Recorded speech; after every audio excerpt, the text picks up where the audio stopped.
Olá, eu sou Roberta Joaquim, pela Habilitar Supervisão, e esse é o Top 10 Dúvidas de Supervisão. Hoje a gente vai falar um pouquinho de uma dúvida muito comum nas sessões de supervisão da infância e da adolescência.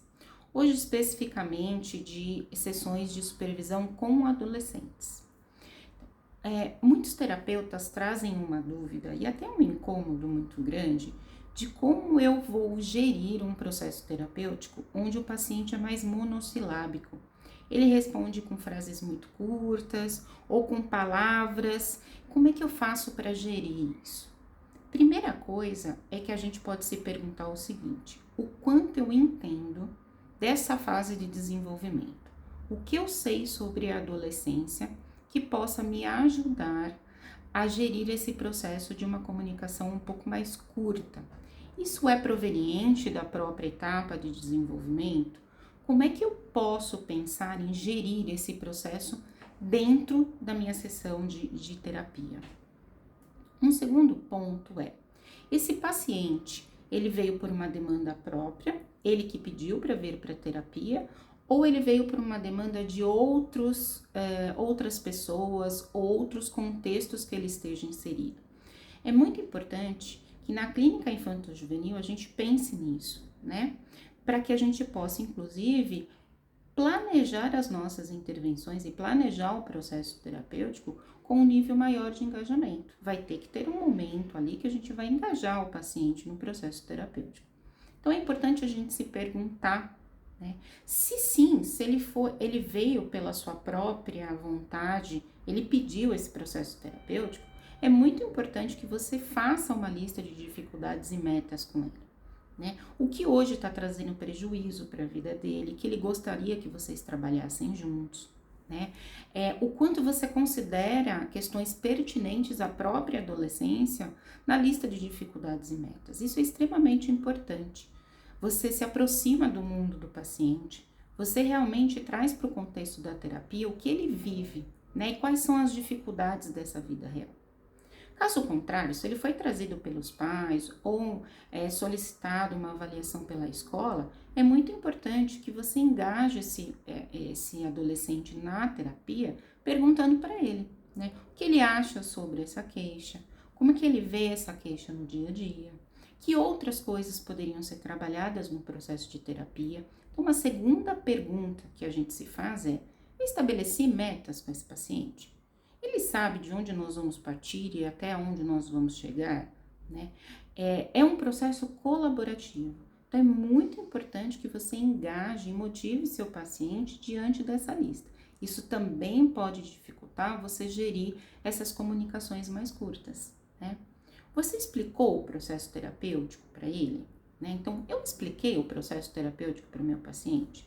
Eu disse para ele como as sessões vão acontecer e como elas podem acontecer. Isso é extremamente importante, né? Para que a gente possa adaptar a estrutura da TCC a esses pacientes, a idade, a etapa de desenvolvimento e tornar um processo mais atrativo e mais motivador mesmo, né? Uma outra questão é o quanto eu conheço do meu paciente, né? O quanto eu me aproximo do mundo dele. Eu sei quais são as preferências, o que ele gosta, o que ele não gosta e como que eu posso utilizar isso no meu processo terapêutico. De repente, eu posso utilizar o que ele gosta para poder avaliar o humor, para poder falar sobre os assuntos da semana, sobre as novidades, sobre as dificuldades, né? Sobre aquilo que a gente está trabalhando. Então, por exemplo, filme, música, leitura. Os adolescentes se expressam muito por esses meios. Então, é importante que você se aproxime dele. Isso também pode te ajudar a gerir essa comunicação mais monossilábica. Uma outra coisa é se perguntar o quanto eu estou tornando as minhas perguntas socráticas fáceis do paciente entender, né? O quanto ele está me compreendendo por eu fazer perguntas fáceis ou muito difíceis. Isso também é importante a gente se perguntar. O quanto eu estou adaptando as minhas perguntas à linguagem desse paciente. Será que é isso que está dificultando ele me responder? Será que ele está compreendendo o que eu estou perguntando para ele? né? Isso é muito importante a gente se perguntar. Atrelado a isso, é importante também a gente se perguntar: eu tô pedindo para ele definir esse termo para mim? Né? O que que ele quer dizer com tudo ok, tudo na mesma? Eu posso pedir para que ele me ajude a compreender. Deixa eu ver se eu compreendo, me ajuda a entender. Quando você fala tudo ok, quer dizer exatamente o quê? Você pode dar opções para ele. Tá tudo bem porque foi tudo muito bom, ou tá tudo ok porque você hoje não está com vontade de falar?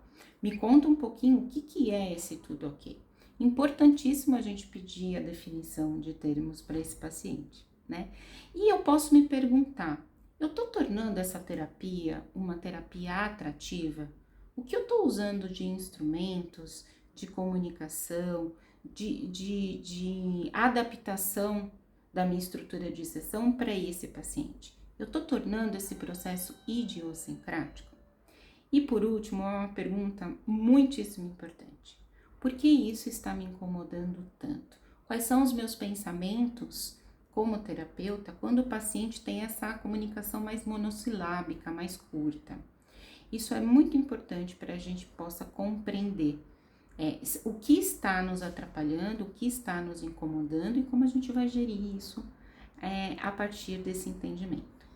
Bom, eu espero que eu tenha ajudado vocês a levantar um pouquinho algumas dúvidas para que a gente possa encontrar respostas e um caminho mais adaptado ao nosso paciente quando ele tem essa comunicação mais curta. Já já a gente volta com mais vídeos.